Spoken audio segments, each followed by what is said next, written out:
안녕하세요. 저는 딸 하나를 키우고 있는 결혼 10년 차 유부녀입니다. 제가 얼마나 불쌍하고 안 된 사람인지 설명하자면 밤새도록 이야기해도 모자라지만 거두절미하고 몇 가지만 말씀드려 보고자 합니다. 우선 저는 보육원에서 자란 고아예요. 아주 어릴 때 버려져서 저를 낳아주신 분이 누구인지도 몰라요. 나이는 보육원 원장님이 대량 유추하신 거고 이름도 보육원 원장님이 지어주셨어요. 보육원도 그나마 성당에서 운영하거나 나라에서 운영하는 곳은 규모도 크고 지원도 많이 받는다지만 제가 있었던 보육원은 서울에 있는 민간 시설이라 공간도 좁고 지원도 협소했어요. 19살 때까지 작은 보육원에서 생활하다 보니 평범한 친구들과는 많은 면이 달랐어요. 학교 끝나고 바로 보육원에 오다 보니 학원이나 과외 같은 것도 받아본 적도 없고 친구들 사이에서 유행하는 게 뭔지도 잘 몰랐어요. 옷이나 생필품은 대부분 기부받은 물건들을 사용했어요. 그러다 보니 딱 맞는 옷을 입기란 쉽지 않았죠. 저보다 위에 학년 언니가 입은 옷을 기다렸다가 물려받기도 하고요. 그뿐만이 아니에요. 방이나 화장실도 협소해서 매일매일 그냥 불편함을 감수하면서 살아야 했습니다. 그러다 보니 욕심이라는 걸 가져본 적이 없어요. 어차피 이 세상에 제 것은 아무것도 없다는 걸 일찍 깨달은 거죠. 지나가다가 예쁜 옷을 봐도 갖고 싶지 않았고 먹고 싶은 게 있어도 참는 게 일상이었습니다. 그러다가 어느 날 예쁜 옷이 생기거나 새로운 장난감이 생기면 오늘은 웬일로 운이 좋구나 하고 말았어요. 뭔가 좋은 게 생겨도 온전히 제 것이 아니니 크게 기쁘지도 않았습니다. 그렇게 살다 보니 꿈도 없었어요. 그런 건 부모가 있는 아이들이나 꾸는 거라고 여겼죠. 그런데 어느새 나이가 들어 저도 결혼하고 아이를 낳고 보니 많은 것이 달라지더군요. 제가 가지지 못했어도 자식에게만은 뭐든지 해주고 싶더라고요. 제게는 딸이 하나 있어요. 정말 눈에 넣어도 아프지 않다는 말이 무슨 말인지 알려준 존재였죠. 제 인생은 딸이 생기기 전과 후로 나뉩니다. 딸이 생기기 전까지는 누구에게 싫은 소리 한 번 안 하고 뭐든지 다 참고 살았어요. 제가 화내봐야 들어주는 사람도 없고 변하지도 않는다는 걸 일찍이 알았거든요. 그런데 딸은 달랐습니다. 누군가 딸에게 싫은 소리를 하거나 딸이 부당한 일을 당하면 참을 수가 없었어요. 아이고, 누가 계집애 아니랄까봐 잔소리 몇 마디 했다고 눈물부터 빼는 거 봐라. 그만 울고 가서 설거지 마저 안 해? 어머니, 지금 뭐 하시는 거예요? 제가 민지한테 설거지 시키지 말라고 말씀드렸잖아요. 얼씨구? 이게 어디서 약을 잘못 처먹었나?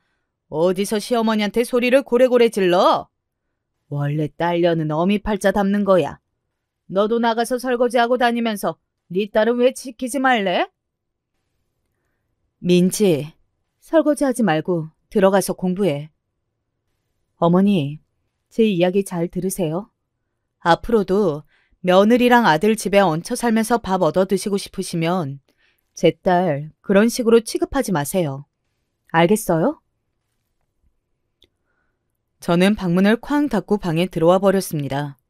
시어머니는 방 밖에서 욕을 섞어 제게 소리를 지르고 계셨지만 신경 쓰지 않았어요. 저러는 게 하루 이틀 일이 아니니까요. 아이고, 잘났다 잘났어. 못난 고아년 불쌍해서 며느리로 받아줬더니만 고마운 줄 모르고 덤비는 것 좀 봐라. 제가 처음부터 시어머니에게 하고 싶은 말 다 하면서 산 건 아니에요. 사실 저는 시어머니가 저에게 욕을 하든 소리를 지르든 칙소리하지 못하고 살았습니다. 저라는 사람은 평생 그러고 살아야 하는 줄 알았거든요. 하지만 딸을 낳고 변했어요.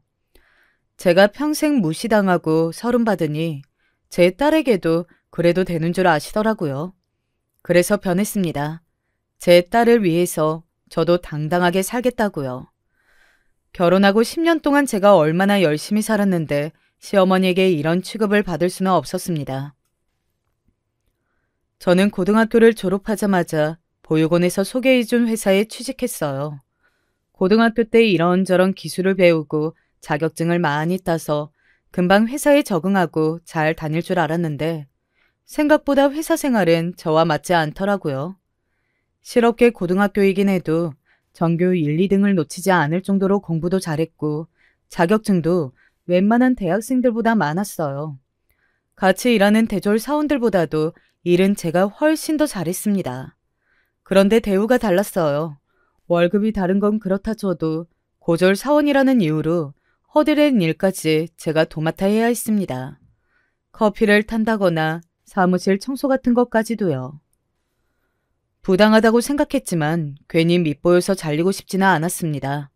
저에게는 지금 당장 이번 달 월세와 생활비가 급했으니까요. 회사에서 잘리면 재워줄 부모도 없는데 회사라도 열심히 다녀야 했죠. 그런데 3년 정도 다니다가 회사를 그만둬야 했습니다. 그만둔 것도 사연이 있어요. 회사 사장이 회식 때마다 저만 따로 2차를 데리고 가려고 했어요. 처음엔 뭣도 모르고 따라갔는데 자꾸 둘이서만 노래방에 가자고 이상한 소리를 하더라고요. 제가 싫다고 얼른 들어가시라고 택시를 잡아드리려고 했더니만 오히려 저에게 소리를 지르시더라고요. 아휴, 부모도 없는 게 불쌍해서 좀 잘해주려고 했더니만 더럽게 튕기네. 그날 저는 너무 놀라서 도망치듯 집에 왔습니다. 학교 다닐 때야 같은 반 애들에게 부모 없다고 보육원에 산다고 놀림을 받은 적이야 있었지만 어른이 돼서 어른에게 고아라고 무시를 당하는 거 처음 있는 일이었거든요. 사장이라는 인간은 자기 잘못도 모르고 아예 그날 이후부터는 노골적으로 귀찮게 했어요. 결국은 제가 회사를 그만뒀습니다. 똥이 무서워서 피하냐? 더러워서 피하지. 라는 생각으로요. 그때도 생각해보면 사장은 제가 보육원 출신이라는 걸 알고 있었으니 만만해서 그랬다고 밖에는 생각이 들지 않았습니다.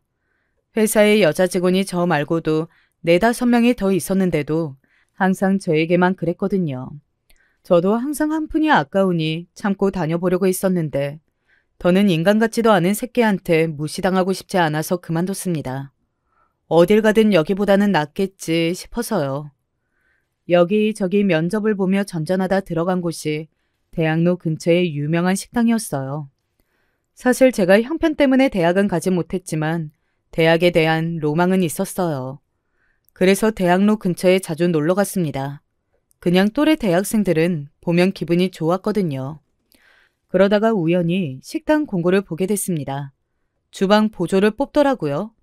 저는 어릴 때부터 보육원에서 동생들에게 이것저것 간식을 많이 만들어줘봐서 음식을 잘해요.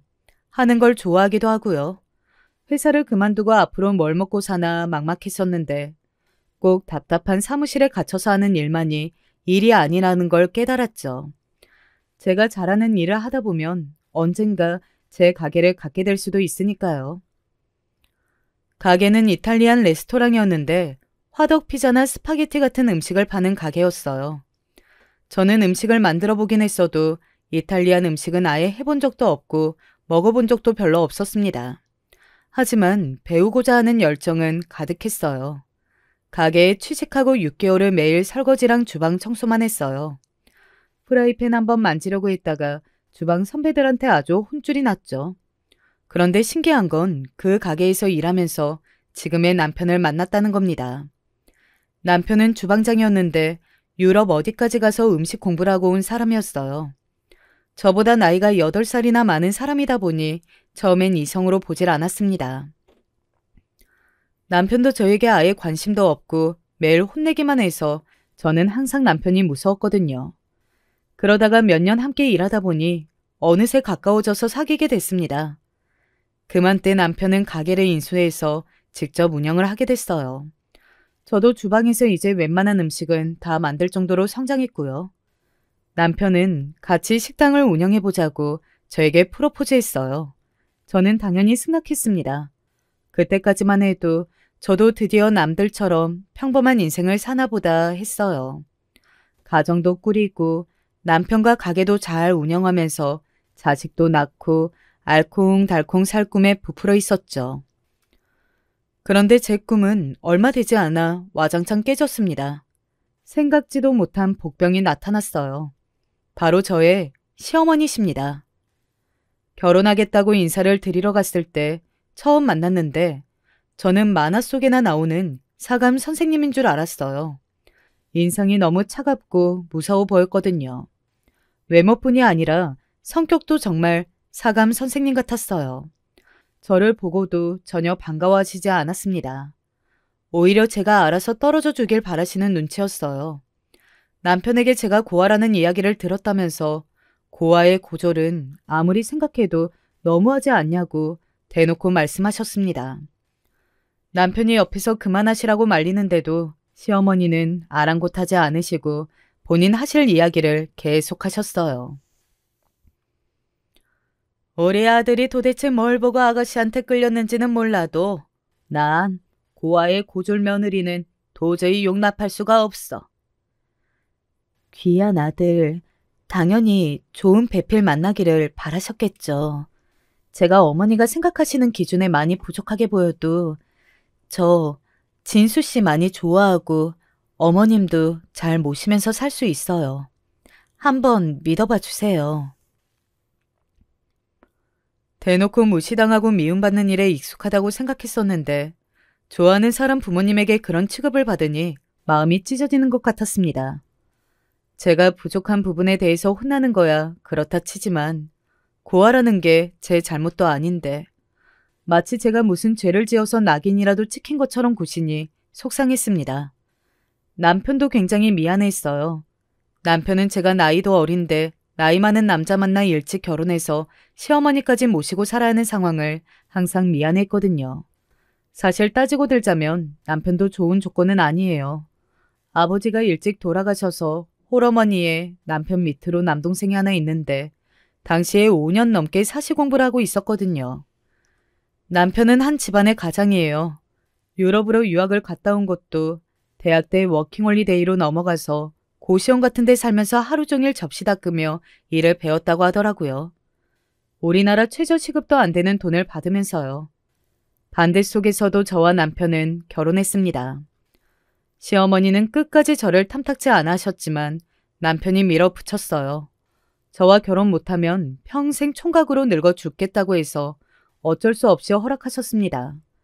식도 올리고 혼인신고도 해서 완벽한 부부가 됐지만 시어머니는 저를 며느리로 인정하시지는 않은 것 같았습니다. 가족이 됐는데도 저를 무시했어요. 거기다가 마치 집안에 부리는 종처럼 부려먹으려고 하셨죠. 시어머니가 일어나서 왔다 갔다 하는데 너는 어떻게 된 애가 아직도 자고 있니? 빨리 일어나서 시어머니랑 시동생 밥 차려야지. 이래서 부모 없는 티가 나는 거야. 가게에서 일하다 보니 마감까지 하고 집에 들어오면 밤 11시, 12시가 넘었어요. 집안일하고 잠들면 항상 새벽이었습니다. 그런데도 시어머니는 새벽 5시, 6시면 일어나셔서 저더러 밥을 차리라고 했습니다. 피곤해서 안 일어나면 모진 소리를 마구 퍼부어댔어요. 오늘 우리 아들 연수원 들어가는 거 알지? 양복이랑 셔츠 미리 다 다려서 준비해놔. 짐도 미리 다 싸두고. 엄마, 그걸 형수가 왜 해요? 형수, 놔두세요. 제가 다 알아서 할게요.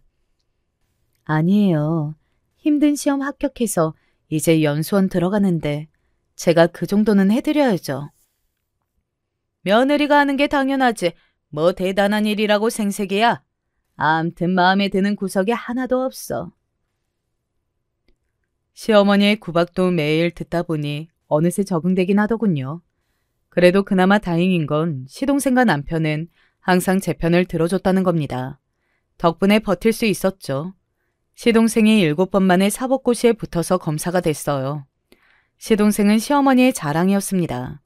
그 전까지는 장남이라고 남편을 무지하게 챙기셨었는데 시동생이 검사가 된 이후에는 남편도 찬밥이 됐죠. 시동생이 장가를 갔는데 강남에 건물이 몇 채나 있는 부잣집 사이가 됐거든요.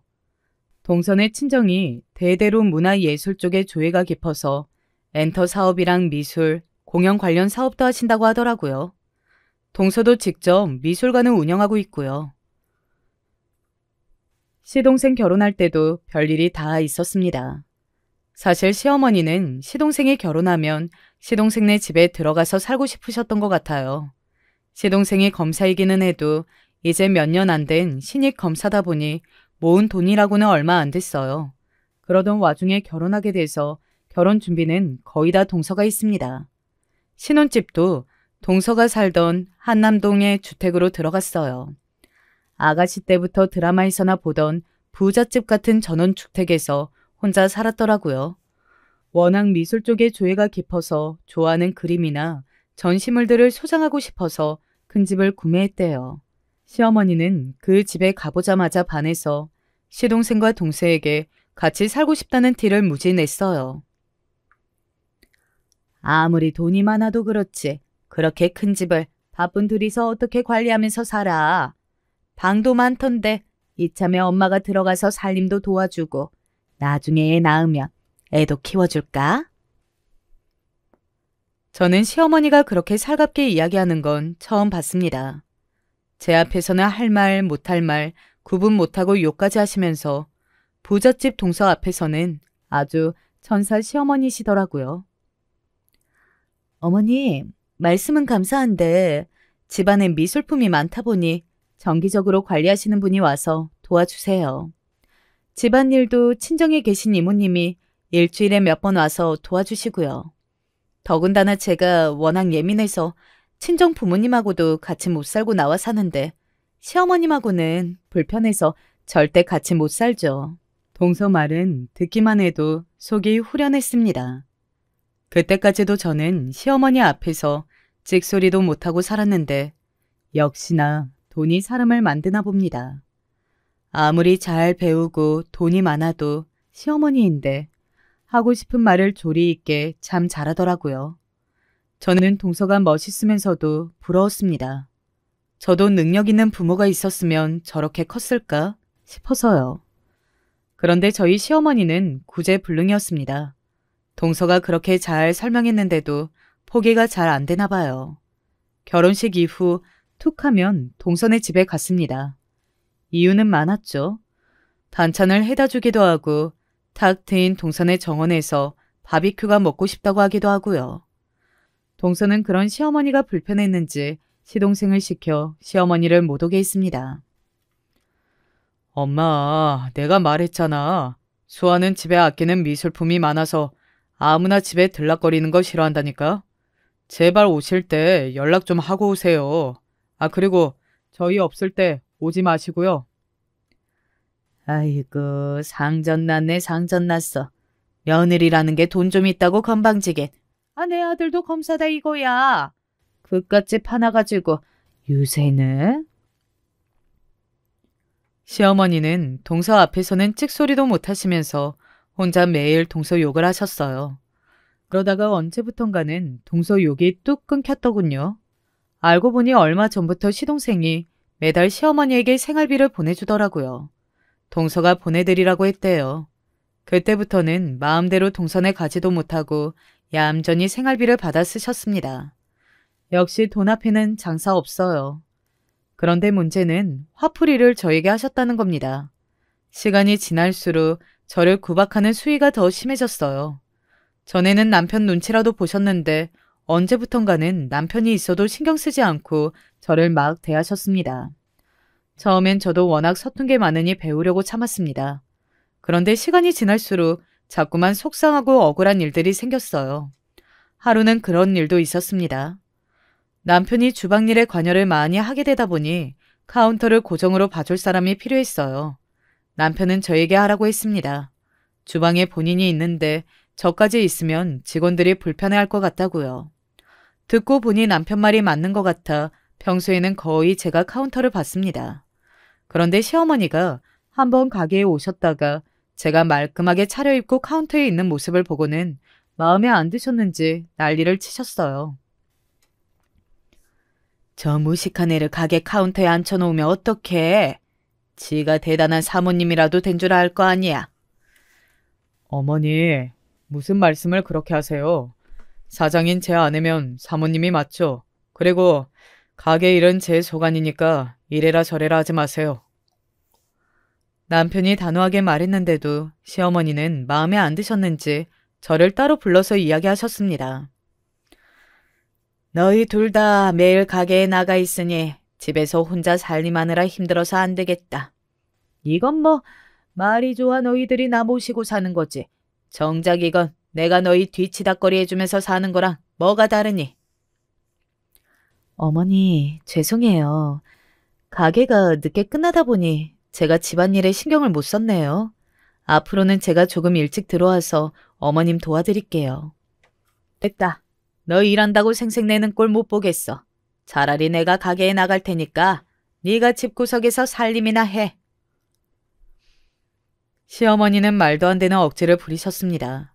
저처럼 무식한 애가 가게에 있어봐야 도움이 안 된다면서 본인이 카운터에 나가 아들을 돕겠다고요.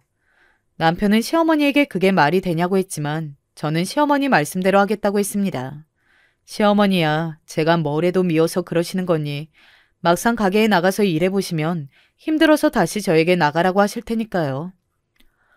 그런데 그런 와중에 생각지도 못한 일이 생겼어요. 제가 임신을 했습니다. 사실 몇 년 더 가게 일에 집중하고 아이를 가지려고 했는데 모든 일이 생각처럼 되지는 않더라고요. 사실 처음 임신 사실을 알았을 때는 마냥 좋지만은 않았어요.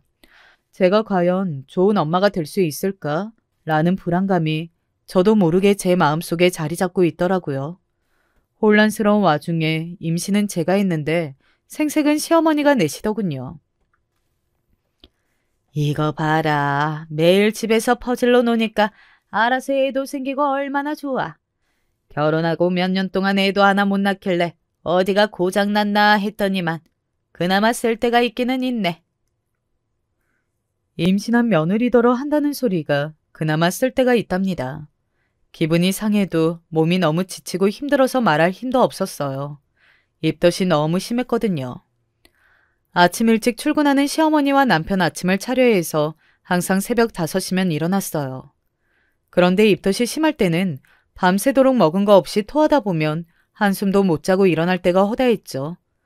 그런 제가 안쓰러웠던 남편은 입덧이 끝날 때까지는 아침 준비하지 말고 더 자라고 했어요. 시어머니랑 새벽 시장 가면서 알아서 사 먹겠다고요. 저도 웬만하면 제가 차리겠다고 했을 텐데 도저히 서 있기도 힘든 지경이라 당분간만 그렇게 해달라고 했습니다. 너무 토해서 배에 경련이 일어날 정도였거든요. 저는 남편 말대로 며칠은 새벽에 일어나지 않고 조금 더 자려고 했습니다. 그런데 남편이 시어머니에게 아침은 나가서 먹자는 말을 하자마자 시어머니가 집안이 떠내려가라 소리를 지르셨어요. 도대체 며느리가 둘이나 있으면 뭐해? 하나같이 다들 상전뿐인데. 임신하면 입덧하는 게 당연하지. 남들 다 하는 거 하면서 이게 무슨 유세야? 새벽부터 일하러 나가는 남편이랑 시어머니를 쫄쫄 굶겨서 내보낼 생각이야? 저는 순간 너무 놀라서 자다가 침대에서 벌떡 일어났습니다. 시어머니 목소리가 제 귀에 화살처럼 꽂히는 것 같았어요. 저는 놀라서 거실로 나갔습니다. 그러자 시어머니는 손을 허리에 척 올리고 저를 째려보고 있었어요. 네가 임신 좀 했다고 뭐라도 되는 줄 아나 본데 그래봤자 너는 내 며느리야. 내가 시키는 대로 해야 하는 내 며느리라고. 남편한테 살랑살랑 여우짓해서 우리 아들 호구 잡고 퍼질러서 놀고 먹고 싶나 본데 어림도 없어. 앞으로는 아침상뿐이 아니라 점심은 도시락으로 준비해라. 식당 바빠서 점심 차려 먹을 시간 없으니까. 엄마, 억지 좀 그만 부려요. 이 사람이 점심 도시락을 왜 써? 밤새도록 입덧해서 잠도 한숨 못 자는 사람 괴롭히지 말고 그만 나가요. 누구는 애 안 낳아봤어? 나도 너랑 네 동생 임신했을 때 낳을 때까지 입덧하느라 죽을 뻔한 사람이야. 밤새도록 토하느라 못 자면 낮에 자면 되지. 집에서 노는 게 뭐가 바쁘다고. 오늘부터 당장 점심 도시락까지 싸. 알겠어? 시어머니는 해도 해도 너무하셨어요. 어떨 때 보면 그냥 저라는 존재가 그냥 싫으신가 보다 했습니다. 그렇지 않고서야 저렇게 모질게 대할 수는 없으니까요. 네 남편 가게 요즘 파리만 날려서 손님도 없고 매출도 반토막이야. 애 낳아서 키우려면 그런 돈이라도 아껴 써야지. 이게 다 너희 좋으라고 하는 소리니까 내가 시키는 대로 해. 남편이 제가 걱정할까봐 이야기 안 했는데 당시에 가게 매출이 많이 줄었다고 하더라고요. 당시에 코로나다 뭐다 대학로에 공연도 거의 없고 식당에 오는 사람도 줄어서 식당 사정이 많이 안 좋은가 보더라고요. 그런 상황에 아이까지 생겼으니 남편도 부담이 이만저만이 아니었죠. 시어머니 말씀이 다 맞는 건 아니지만 그렇다고 틀린 말도 아니에요. 집안에 한 푼이 아쉬운 상황에 아무리 임신했다고 해도 집에서 하루 종일 놀고 먹는 게 예뻐 보일 리 없죠. 저도 저에게 매일 모질만만 하는 시어머니 생각하면 해주고 싶지 않지만 남편을 위해서 최선을 다했습니다. 몸이 좀 힘들어도 아침상도 열심히 차려주고 점심 도시락도 쌌어요. 사실 제가 음식하는 걸 좋아해요. 혼자 이런저런 레시피 만드는 것도 좋아하고 예쁘게 차려서 먹는 것도 좋아하고요. 한두 번 인터넷에서 보고 도시락을 예쁘게 싸서 줬더니 남편 반응이 좋더군요. 저더러 음식 솜씨도 음식 솜씨지만 손재주가 좋다고 나중에 이런 장사를 해봐도 좋겠다고 해줬어요. 남편이 인정해주니 저는 더 재미있어서 열심히 도시락을 만들었습니다. 만들면서 재밌고 결과도 마음에 들게 나오니 컨디션도 점차 회복되더라고요. 그러던 어느 날이었어요. 동서가 웬일로 연락이 왔더라고요. 제가 임신했다는 말을 시동생에게 들어 알고 있었는데 본인이 계속 일이 바빠 축하한다고 연락도 못했다고요. 동서가 시간이 잠깐 생겼다면서 저에겐 맛있는 점심을 사줄 테니 잠깐 나오라고 했습니다. 저는 나가서 비싼 밥 먹지 말고 우리 집으로 오라고 했어요. 남편과 시어머니 도시락을 싸면서 항상 제 것도 만들어서 먹기 때문에 집에 먹을 게 많았거든요. 동서도 바빠서 집밥 해먹을 시간은 없을 것 같아 제가 차려주겠다고 했습니다. 동서는 못 이기는 척 집에 왔어요. 동서는 제가 생각했던 이미지와 달랐어요. 워낙 시어머니가 동서에 대해 나쁘게 말을 하기도 해서 저는 부잣집 공주님으로만 생각했는데 전혀 아니더라고요. 동서가 제가 한 밥을 먹고 너무 좋아했어요. 사실 시어머니가 몇 번 반찬을 해다 줬는데 동서가 안 먹는다고 그냥 돌려보낸 적이 몇 번이나 있어요. 동서야 좋은 것도 많이 먹어보고 비싼 음식도 많이 먹어봤을 테니 제가 한 밥이 성에 찰까 싶었거든요. 그런데 다행히도 맛있다고 하더라고요. 결혼하고 단둘이 만난 건 처음이었는데 생각보다 말이 잘 통했습니다. 제가 만든 음식에도 관심이 많아서 이런저런 이야기를 나눴어요. 너무 맛있어서 제가 반찬 가기라 하면 매일 사 먹고 싶을 정도라고요. 어머, 동서, 사 먹기는 반찬을 왜 사서 먹어? 내가 해다 주면 되지? 저는 동서와 가깝게 지내고 싶어도 알게 모르게 거리감이 느껴졌어요. 시어머니같이 뻔뻔한 분도 동선에 갈 때마다 쫓겨나듯이 오는데 저를 받아줄까 싶어서요. 그런데 동서와 이야기를 나눠보니 생각보다 소박하고 성격이 좋더라고요. 제가 만든 음식을 동서가 맛있게 먹어주니 기분이 좋아서 제가 아예 한 번씩 해다 주겠다고 했습니다. 동서가 거절하면 그러려니 하려고 했는데 동서가 약간 고민하더라고요. 형님, 그러면 우리 집에 일주일에 한 번씩만 반찬 가져다 주실래요? 제가 웬만해서는 이런 말씀 안 드리는데 제 입맛에 너무 딱 맞아서요. 제가 반찬값 드릴게요. 아휴, 식구들끼리 무슨 반찬값을 받아. 안 그래도 이제 슬슬 배 나오기 시작해서 좀 움직여야겠다 했는데 동선에 반찬 가져다 주면서 운동해야겠다. 그럼 저 쉬는 날 오세요. 저랑 같이 차도 마시고 운동도 같이 해요. 저 다니는 요가반에 임산부 요가 있으니까 그걸 제가 신청해 드릴게요. 동서와 저는 말이 척척 잘 통했습니다. 제가 반찬을 그냥 해다 주겠다고 했더니 동서가 제 임산부 요가를 신청해 주겠대요. 일주일에 한 번 만나서 같이 밥 먹고 차도 마시고 운동도 같이 하자더군요. 저는 오랜만에 말이 통하는 사람을 만나서 너무 좋았습니다. 다행히 동서도 저와 같이 있는 게 즐거웠는지 집에서 저녁까지 먹고 갔어요. 그 이야기를 남편에게 했더니 남편도 잘 됐다고 좋아했어요. 동서랑 시어머니 사이가 대면대면한 것 같아서 걱정했는데 저하고라도 가깝게 지낸다니 다행이라고요. 남편은 절대 무리하지 말고 편한 대로 하라고 응원해줬습니다. 그때부터 저는 동서와 부쩍 가까워졌어요. 아무래도 일주일에 한 번씩 만나다 보니 웬만한 친한 친구보다 더 친해졌죠. 동서네 집에 갈 때마다 저는 놀랐어요. 이렇게 큰 집도 처음 들어와 보지만 집안도 얼마나 고급스럽게 잘 꾸며놨는지 제가 드라마 속에 들어와 있는 것 같았죠. 동서는 제가 갈 때마다 맛있는 디저트를 준비해줬어요. 아기 옷이나 물품도 자주 선물해주고요. 제가 만들어간 반찬이 별것도 아닌데 저에게 잘해주니 저도 뭐라도 더 해주고 싶었어요. 무엇보다 동서랑 있으면 가장 좋은 게 저에 대한 편견이 없이 대해줬다는 겁니다. 제가 보육원에서 자랐다는 것도 제가 고졸이라는 것도 이미 알고 있을 텐데 한 번은 아는 티를 안 내요.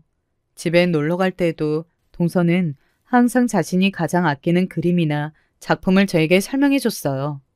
저는 미술관 같은 데 한 번도 안 가봐서 잘 모른다고 했는데 동서는 전혀 놀라지도 않고 전시회 티켓을 구해 같이 가자고 해줬습니다. 제가 음식 만드는 솜씨를 보면 분명 문화예술에도 조예가 있을 것이라면서 보면 좋아할 거라고요. 저는 태어나서 처음 겪어보는 느낌이었습니다. 저를 배려해주고 존중해주고 있다는 느낌을 받은 건요. 그런데 저에게 그런 평화가 오래갈 리 없었습니다. 저와 동서가 자주 만난다는 사실을 알게 된 시어머니가 유치하게 셈을 내셨어요. 동서가 제 요가 비용을 내줬다는 사실을 아시자마자 노발대발하셨습니다. 이 늙은 시어머니 식당에서 부려먹으면서 너만 좋은 데 가서 운동하니까 좋디? 이 시어머니 생각은 아예 나지도 않나? 동서가 제가 반찬해주는 게 미안했는지 보답으로 해준 거예요. 어머님도 하고 싶으시면 같이 해드릴까요? 됐다. 엎드려 절받기도 아니고. 이래서 며느리는 딸이 아니라니까. 다른 집은 딸들이 알아서 수영도 신청해주고 에어로빅도 해주고 한다던데. 으이그. 힘들게 아들 둘 낳아서 키워봐야 뭐야. 아들들은 애미 등골만 빼먹기 바쁘다니까. 시어머니의 등살에 저는 일주일에 한 번 동선에 가는 것도 슬슬 눈치가 보이기 시작했어요. 반찬을 싸는데도 옆에 와서 남편이 힘들게 벌어다주는 돈을 먹는데 펑펑 쓴다고 하시질 않나. 저한테 동서한테 잘 말해서 남편 식당에 투자를 좀 하라고 말해보라고 하기까지 하셨어요. 요즘 장사도 잘 안 되는데 무슨 수로 투자를 하라고 그래요. 장사가 안 되니까 투자를 해서 조금 더 큰 가게로 이사를 가던지 조금 더 고급스럽게 인테리어라도 새로 하든지 해야지. 가족 좋다는 게 뭐야. 힘들 때 서로 돕고 하는 거지. 시어머니는 막무가내로 동서에게 부탁하라고 성화했습니다. 저에게 남편을 위해서 그 정도도 못하냐고요. 저는 아무리 남편 가게가 힘들어도 그런 소리는 못하겠다고 했습니다. 동서가 호구도 아니고 굳이 해줄 리도 없고요. 으이그 답답이. 저건 도대체 쓸데가 없는 물건이라니까. 둘째 걔는 도대체 저런 애가 해주는 반찬이 뭐가 좋다고 음식을 넙죽 받아먹는데 내가 해다 줄 때는 쳐다도 안 보더니. 시어머니는 은근히 저와 동서 사이를 질투했어요. 동서를 만날 때마다 그러시니 저도 민망하더라고요. 일부러 시어머니를 빼고 만나는 건 아니지만 사실 동서랑 둘이 만나는 게 저도 편하다 보니 선뜻 시어머니에게 같이 가자는 말이 나오질 않더라고요. 사실 시어머니랑 동서랑 셋이 있으면 시어머니가 저와 동서를 대하는 게 너무 달라요. 제 앞에서는 동서가 돈 좀 있다고 뻐기고 건방지다고 매일 욕하시면서도 동서 앞에서는 할 말이 있어도 못하셨어요. 어느 때는 같은 사람이 맞나 싶을 정도로 달라 보였습니다. 한 번은 그런 적도 있었어요. 제가 출산한 지 얼마 안 돼서 동서가 집에 아이를 보러 왔어요. 제가 딸을 낳았다는 말에 동서가 더 신이 나서 아기 옷이며 장난감을 잔뜩 사왔더라고요. 몽땅 분홍색의 공주님들 장난감이었죠. 제가 너무 예뻐서 아기한테 보여주고 있었는데 시어머니가 제 손에 있던 장난감을 휙 뺏어가는 거예요. 그러더니 한다는 말이 기가 막혔습니다. 첫째부터 재수없게 딸 낳은 것도 부족해서 둘째도 딸 낳으려고 작정했니? 옛말에 첫째가 딸이면 무조건 선머스처럼 키워야 동생은 남동생 보는 거라고 했어. 이 분홍색 내복 가서 색 다 바꿔와. 시어머니들은 도대체 저런 미신을 어디서 듣고 오는 건지 모르겠습니다.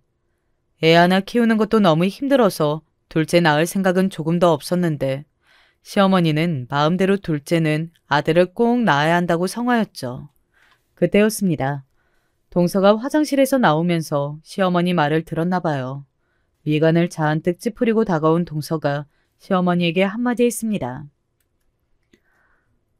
어머님, 요즘 누가 그런 소리를 해요? 딸이든 아들이든 건강하게 낳아서 잘만 키우면 되지. 형님, 절대 내복색 바꾸지 마세요. 아기 때는 핑크를 입어줘야 사람들이 여자인 줄 안다니까요. 아이고, 우리 둘째 며느리가 괜히 오해했나 보네. 나 며느리들한테 아들 하는 고지식한 사람 아니야. 그냥 첫째가 딸이니까 둘째는 아들이었으면 좋겠다. 그냥 그러는 거지. 원래도 시어머니가 동서 앞에서 눈치 보는 거야 진작부터 알고 있었지만 저 정도인 줄은 정말 몰랐습니다. 제가 임신했을 때 첫째는 무조건 아들을 낳아야 한다고 난리치셨던 분이 바로 저희 시어머니입니다. 결국은 딸을 낳았는데도 저 때문에 집안 대가 끊기게 생겼다고 대놓고 구박하셨던 분이에요. 그런데 그때 그분이 맞나 싶을 정도로 동서 말에는 깨갱하시더군요. 저는 너무 어이가 없어서 기가 막히다가도 은근 통쾌했습니다. 시어머니도 누군가 무서워하는 사람이 있는 것 같아서요. 딸아이가 태어나고 저에게도 많은 변화가 있었어요. 사실 남편 가게가 결국은 경영난을 이기지 못하고 가게 문을 닫았습니다. 그때만 생각하면 아직도 속상해요. 사실 그때가 저희 부부의 결혼 생활 중 가장 힘든 시기였거든요. 남편은 남편대로 가장으로서 새로운 일자리를 구하느라 정신이 없었고 저는 저대로 아기 키우랴 시어머니 시중들랴 쉴 틈이 없었습니다. 그때 남편과 다투기도 많이 다퉜어요. 서로 힘들다 보니 상처 주는 말도 많이 했습니다. 하지만 그렇게 힘든 시기를 극복할 수 있었던 건 다 동서 덕분이에요. 동서가 친정 부모님께 저희 부부 상황을 이야기해줘서 사돈댁 건물에 제 가게 자리를 내어주셨거든요. 형님, 지금 당장은 자리가 작은 곳밖에 없어서 여기서 시작하는데 넓은 가게 나오면 바로 옮겨드릴게요. 그러니까 너무 서운해하지 마세요. 무슨 소리야. 나 도시락 가게 해보라고 권해준 것도 고맙고 이렇게 보증금도 없이 가게 내게 해준 것만으로도 너무 고맙지. 동서는 정말 생명의 은인이나 다름없었어요. 남편이 가게만 운영하다가 결국 남의 식당 밑에 들어가 다시 주방장 생활하면서 많이 힘들어했어요. 그때 제가 어떻게라도 가정의 보탬이 되고 싶었는데 그 기회를 동서가 만들어준 겁니다. 사실 남편 가게 망하고 힘들 때 시어머니가 동서한테 은근히 부탁했어요. 친정 부모님 건물에 남편이 새로 가게 내게 해줄 수 없냐고요. 그때 동서가 곰곰이 생각하더니 제 도시락 가게 이야기해 준 거예요.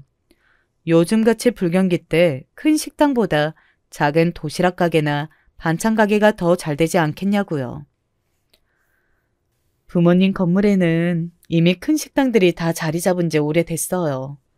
제 생각이지만 형님이 만든 반찬이나 도시락 파는 것보다 훨씬 더 훌륭하던데 아주버님 말고 형님이 장사해보는 게 어때요? 그 정도면 제가 부모님께 말씀드려볼 수 있을 것 같은데. 동서 말에 저와 남편은 긍정적으로 생각했습니다. 남편도 한번 실패를 겪은 후로 새로 가게를 내는 건 아무래도 두려워하고 있었거든요. 뭐? 제가 뭘 한다고 무슨 가게를 해? 아니 그것보다 제가 나가면 애는 누가 키우니? 시어머니는 평소처럼 저를 함부로 대하시려다가 동서 표정을 보고 당황해서 말을 버벅거렸어요. 시어머니가 저를 제나 얘로 부를 때마다 동서 미간이 구겨졌거든요. 민지야, 이제 돌도 지났는데 어린이집 보내면 되죠? 거기다가 어머님이 집에 계신데 뭔 걱정이에요? 어머니가 육아 좀 도와주시면 되죠. 사이다도 이런 사이다가 없었습니다. 평소 제가 일이 있어서 잠깐 나갈 때마다 시어머니에게 잠깐 딸아이를 맡기려고 하면 어머니가 그렇게 화를 내셨어요. 제 애를 본인이 왜 봐주냐고요. 본인은 절대 손주 손녀 키워줄 생각 없으니까 꿈도 꾸지 말라는 소리를 항상 입에 달고 사셨습니다. 저는 동서가 하는 말이니 시어머니가 이번에도 대충 넘어가실까 했는데 애는 정말 봐주기 싫으신가 봐요. 웬일로 동서에게까지 언성을 높이시더라고요. 내가 왜 애를 보니? 둘째, 너 가게 해주기 싫으면 말하라. 제 주제에 가게는 무슨. 동서가 시어머니에게 한마디 더 하려는 걸 제가 그만하라고 눈짓으로 말렸습니다. 시어머니가 말이 통하는 분이 아니라는 걸 누구보다 저는 잘 아니까요. 거기서 더 말해봐야 괜히 저에게 불똥이 튈 것 같아 그만하자고 했습니다. 그래도 동서 덕분에 일이 잘 풀려서 저는 바로 가게를 시작할 수 있었어요. 가게 오픈 준비뿐만이 아니라 동서는 정말 많이 도와줬어요. 그 동네를 훤히 잘 알다 보니 메뉴 선정이나 인테리어도 도와줬어요. 워낙 안목이 있는 사람이다 보니 손만 대도 분위기가 바뀌더라고요. 그런데 저에게 정말 믿기지 않은 일이 일어났어요. 동서 말대로 제 반찬이랑 솜씨가 쓸만하긴 한지 장사가 제법 잘 됐습니다. 동서 말이 맞았어요. 워낙 학원가가 많은 동네라 엄마들이 반찬이나 도시락 주문이 많을 거라고 했는데 딱 그렇더라고요. 동네 엄마들 사이에서 입소문이 나서 다른 동네에서까지 제 도시락을 주문하러 왔어요.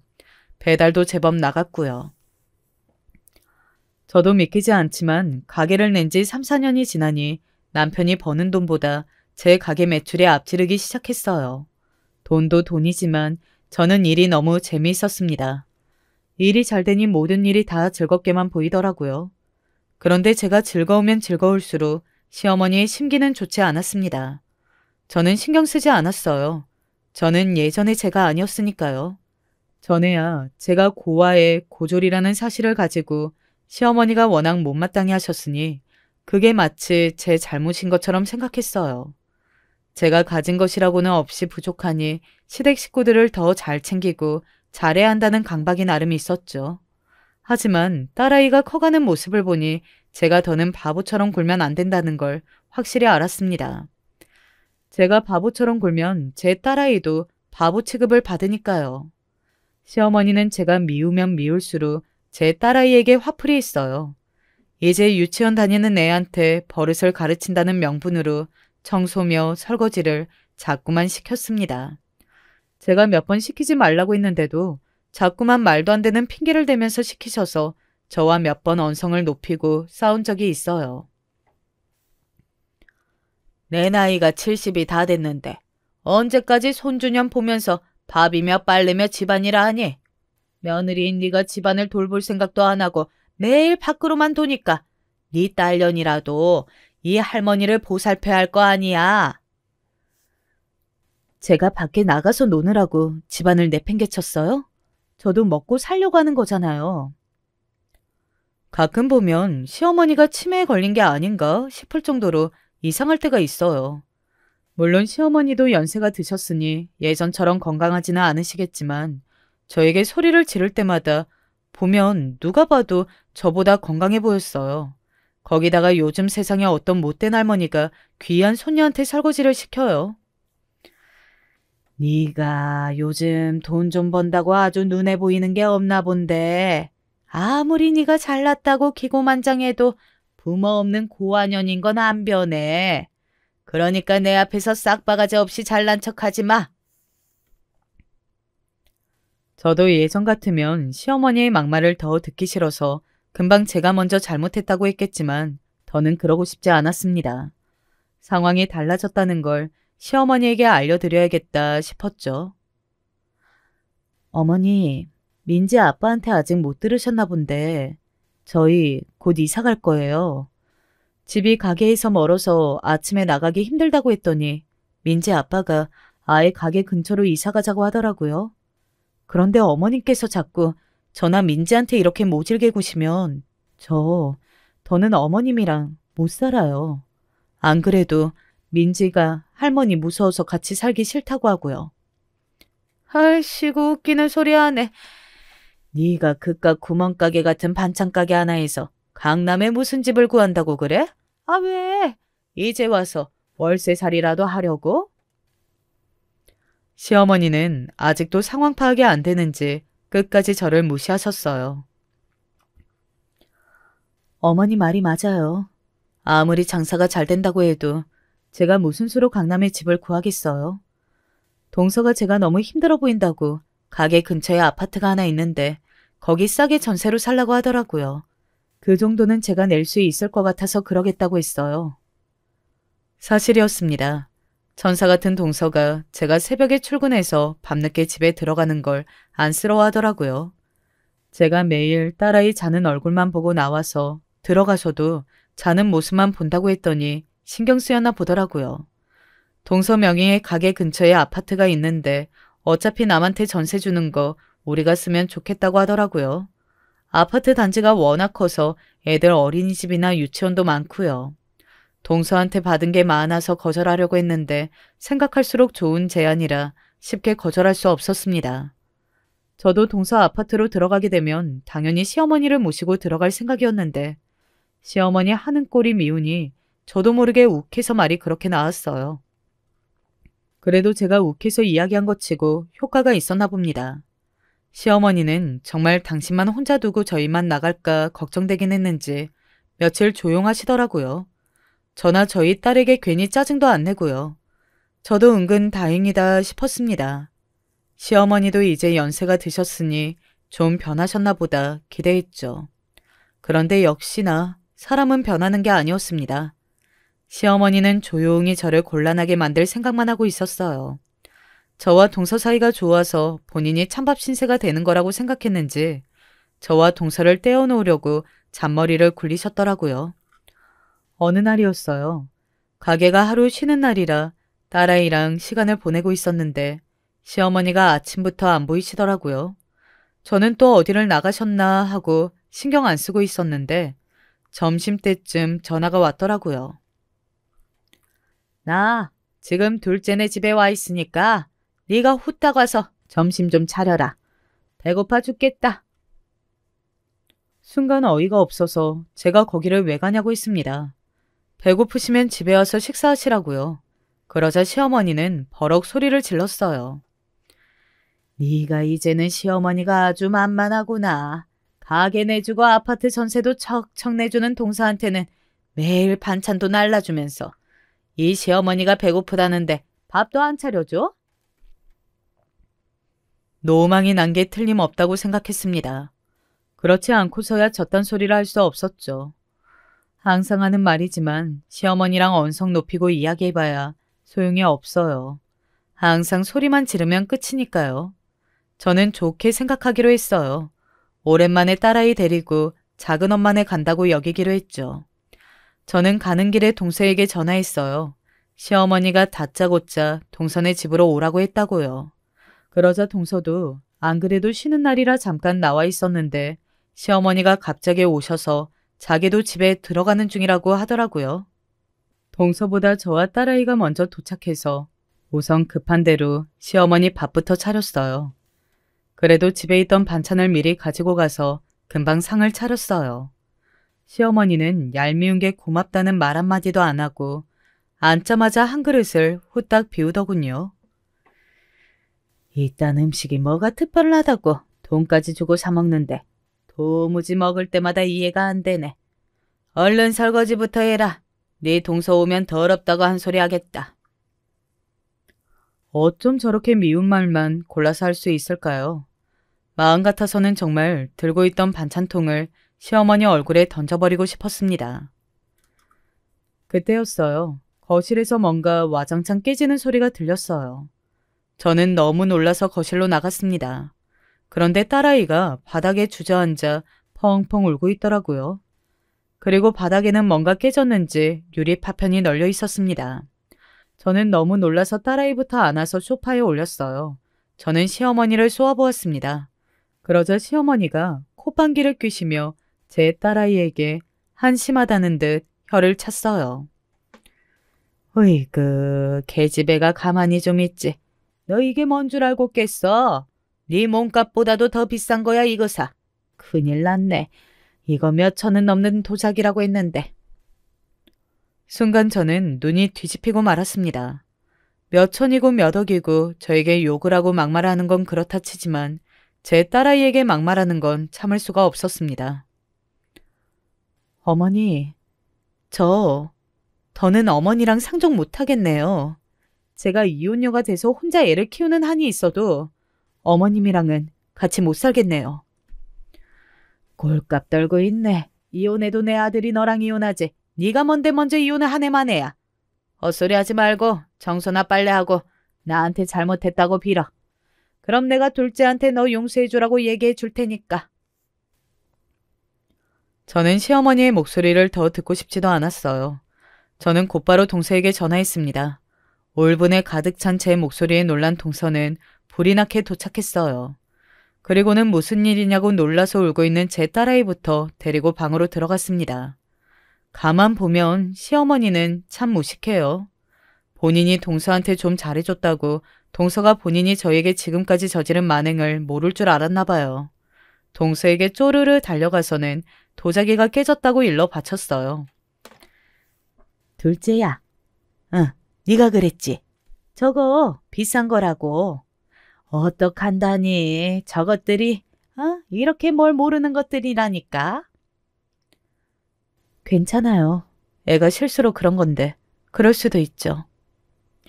아니에요. 할머니가 저를 미친 거라고요.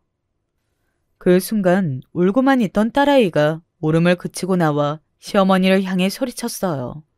순간 이상한 느낌이 든 동서는 갑자기 핸드폰을 꺼내더니 뭔가 확인했습니다. 거실엔 CCTV가 있었더라고요. 그런데 딸 이야기가 맞았어요. 시어머니가 딸아이를 일부러 슬쩍 민 게 그대로 찍혔더군요. 저는 온몸에 소름이 돋았습니다. 아니야, 아니라고. 이건 조작된 거야. 시어머니의 만행은 그뿐만이 아닙니다. 딸이 깬 도자기는 동서의 도자기가 아니었어요. 글쎄 시어머니가 어디서 사왔는지 동서네 집에 있던 도자기랑 똑같은 가품을 사다가 놨더군요. 동서가 알아보니 10,000원도 안 하는 거라네요. 그날 있었던 모든 일이 시어머니의 계획이었다는 겁니다. 그날 일로 저와 동서는 시어머니에게 철저히 돌아섰습니다. 그날 일을 전해 들은 남편과 시동생도 마찬가지였죠. 저희 부부는 딸아이를 데리고 이사했어요.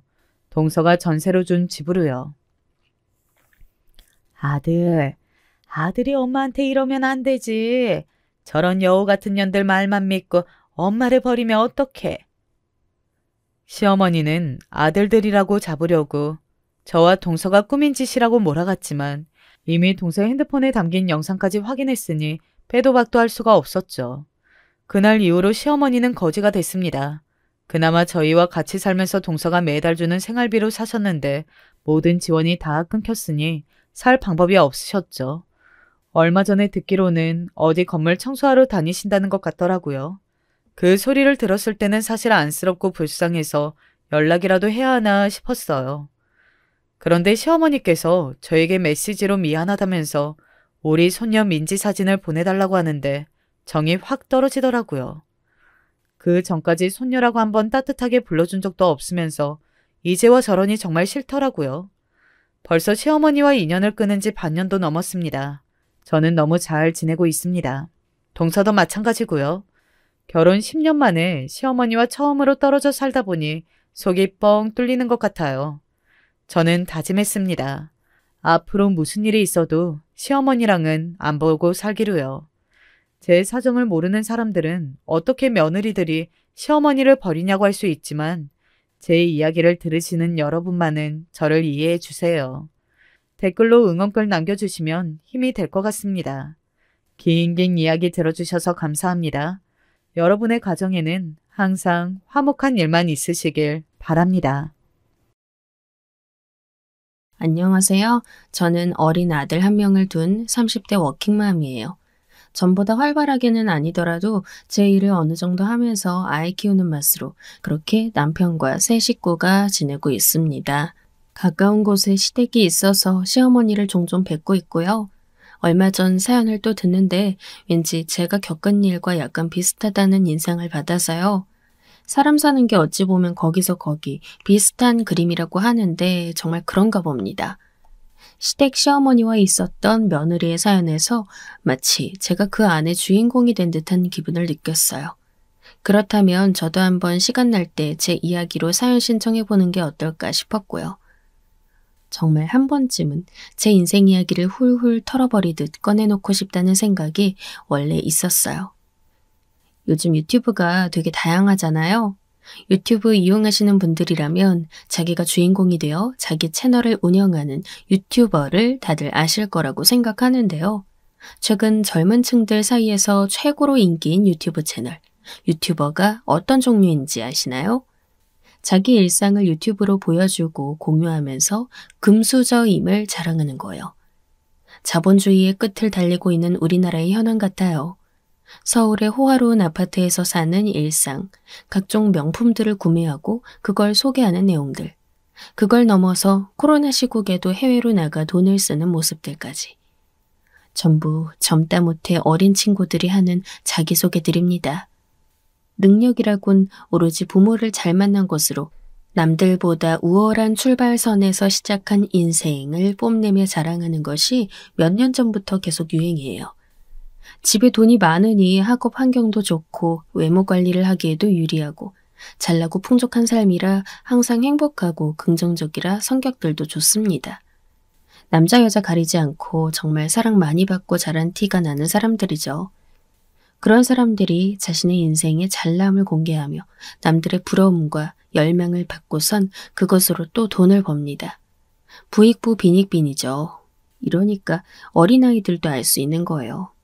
자기가 얼마나 가난한지, 남들보다 어느 수준으로 잘 살고 있는지 못 살고 있는지를 아이 키우는 입장에서 걱정과 두려움이 앞서는 것이 사실입니다.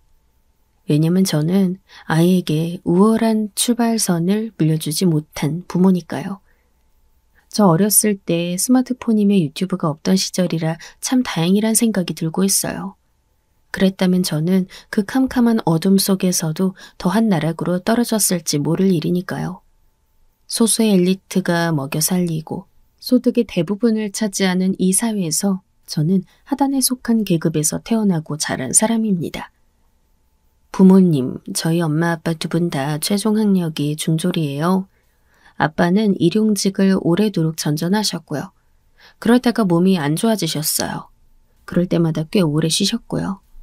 나중에 따져봤을 때에는 일용직 나가서 일을 하셨던 기간보다 집에서 쉰 기간이 더 많아졌죠. 변변찮은 다른 직업이나마 구해보신 적 전혀 없으시고 오로지 일용직판만을 전전하며 사셨습니다. 아빠와 2살 차이 아래이신 저희 엄마는요. 직업이라고 부르기도 너무 애매한 부업으로 일을 하셨어요. 그 부업 하시면서 월 100만 원 남짓 벌어오셨고 그걸로 자식들 3명을 먹여 살렸어요. 딸, 아들 이렇게 3남매가 있는 저희 집이었죠. 전 그 중에서 둘째였고요. 찢어지게 못 살면서 애는 3이나 낳았다고요? 네, 그러게요. 제 생각도 그랬어요. 가뜩이나 좁은 집, 그저 좁기만 할 뿐 아니라 낡고 볼품없던 집에서 살았지만 저 어렸을 때 기억을 뒤져보면 거의 다 배경이 그 집이었습니다. 거의 집에만 있었던 순간들이 많았어요. 그래서 저는 유년 시절에 별 추억이랄 게 없었어요. 특별한 일이 없었으니 집에만 틀어박혀 있기 일쑤였죠. 나가면 돈이 들었거든요. 저는 친구 집들을 가보면서 깨달았던 건데 애들은 다 사진 앨범들이 집에 있더라고요. 애기였을 적 사진부터 해서 어디 놀러가면 찍었던 사진들이 빼곡했습니다. 원래 애들 때 사진 많이 찍고 남기잖아요. 그런데 저는 친구들 집을 가보면서 그런 걸 처음 알았어요. 사진은 무슨요? 친구들 집에 가서 사진 보면 꼭 한 장씩은 있는 배경인 놀이공원. 그 놀이공원조차 가본 적 없었습니다. 너무나도 속으로 선망했던 메이커 옷, 단 한 벌도 돈 주고 산 일이 없었죠. 브랜드 로고 그려져 있는 옷, 신발, 그런 거 저도 엄청나게 갖고 싶었어요. 그러나 입은 적도 신어본 적도 없었죠. 사줘야 가능한 건데 아무도 안 사주니까요. 맛있는 음식들은 텔레비전 보면서 배웠습니다. 보면서 와, 세상에는 저런 음식들이 존재하는구나. 이런 생각하면서 음식 이름과 생김새를 익혔죠. 가난해도 가족들끼리는 화목했는가 하면 불행하게도 그렇지 못했습니다. 거의 대부분의 전 국민이 다 같이 못 살았던 아주 옛날 시대에나 불우한 환경 속에 끈끈함이 먹혔을 거예요. 나라의 경제가 부흥을 이루었는데 그런 것과 상관없이 우리 집만 찢어지게 가난하여 못 살고 있으니 그런 여유와 행복을 찾기가 너무나도 어렵죠. 배운 게 없어서 머리에 든 지식은 마땅치 않고 가난은 계속 제자리 걸음이고 애들은 셋씩이나 돼서 배고프다고 심심하다고 그런 말이나 해대고 부모님께서도 늘 짜증이 나셨을 거예요. 그러니 자주 싸우셨죠. 술 사 마실 돈이 어디서 났냐는 등 너 같은 등신 때문에 살기 싫다는 등 서로 그런 말씀들을 하며 격하게 싸우셨어요. 하도 두 분이 소리를 지르고 험악하게 싸워서 그 난리에 놀란 주민들이 찾아왔던 게 여러 번이었죠. 나중엔 저희 부모님의 행태에 다들 질렸는지 경찰을 부르더라고요. 집 앞에 경찰이 처음 찾아왔을 때 그걸 봤던 제 충격이란 한 3번인가 4번을 그랬어요. 경찰 앞에서도 사그라들긴커녕 더 핏대 세워가며 고함을 쳐대던 아빠. 당장 죽어버리겠다면서 발작하던 엄마. 지금 떠올려도 너무 창피해서 절망적일 정도입니다. 가족 사진 없었고 그에 따른 추억도 당연히 없었어요. 저 어릴 때 그나마 같은 동네 살았던 애들이랑 만나서 뛰어놀았던 거. 그게 웃었던 기억으로 남아있네요. 돈 들어갈 필요 없이 그냥 몸으로 뛰어놓고 여러 군데 돌아다녔었죠. 이까짓 것도 저는 큰 놀이라고 쳤습니다. 저는 뷔페에 처음 가봤던 것도 같은 반 친구네 엄마가 걔 생일이라고 반 애들 몇 명 데려다가 점심 사줬을 때였어요. 그때 뷔페란 곳을 가보고 깜짝 놀랐었죠. 음식을 원하는 대로 계속 갖다 먹을 수 있는 것 자체가 믿어지지 않았으니 제가 얼마나 무지했던 아이였나요. 영화관 역시도 친구네 가족이 주말에 가는 길에 절 끼워줘서 그때 처음 가봤습니다. 너무 설레서 영화 보는 내내 꿈만 같았죠. 저희 부모님께서는 그렇게 돈 드는 데라면 절대 안 데려가 주셨거든요. 항상 가는 곳이라곤 돈이 안 드는 무료 입장의 테마공원 그리고 각종 산이었습니다. 등산에는 별다른 돈이 안 들어가니까 특히 아빠께서 저희 남매를 등산에 데려가셨어요. 애들이 타고나기를 산 좋아하지 않는 다음에야 무슨 등산을 좋아하겠나요? 그런데 돈을 안 쓰고 시간을 보내면서 놀아야 하니까 어쩔 수 없었던 것이죠. 생존에 급급한 가난은 저 자신을 향상시키는데 전혀 도움되지 못했습니다. 제가 대체 뭘 잘하는지, 뭘 좋아하는지 그런 것들을 생각하고 떠올리는 것조차 사치라고 하는 것이 가난이라는 환경이었어요. 그나마 메이크업 하나를 사면 그건 당연하게 언니의 차지였죠. 첫째고 맞으니까 살 수 있는 거라고 생각했어요. 너는 네 언니 옷 물려 입으면 되잖아. 이미 내 옷들 다 언니 건데? 내가 사고 싶어서 산 건 없어. 나도 그거 아디다스 입고 싶단 말이야. 왜 나는 또 기다렸다가 물려받아야 하는데? 그럼 네 언니 안 입을 때 몰래 잘 입어보든가. 엄마께 졸라봤지만 먹혔던 적은 한 번도 없었죠. 옷이든 다른 물건이든 저는 무조건 물려받아야 했고 응석이나 앙탈이 먹히는 것은 오로지 남동생만 가능한 특권이었습니다. 조른다고 되는 건 남동생뿐이었어요.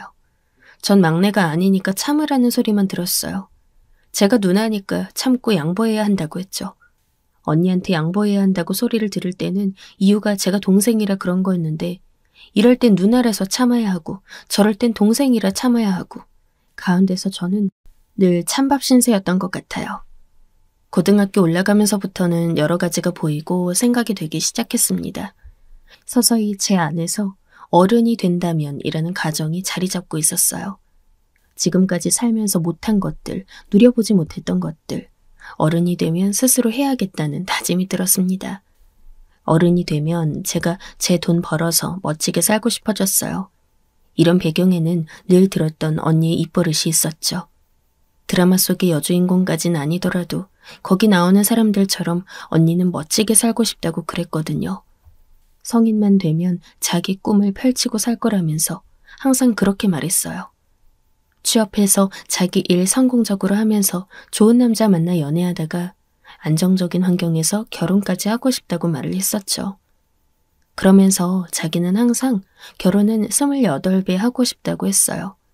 28배 결혼해서 30에 아이 낳는 게 언니가 가진 계획이었습니다.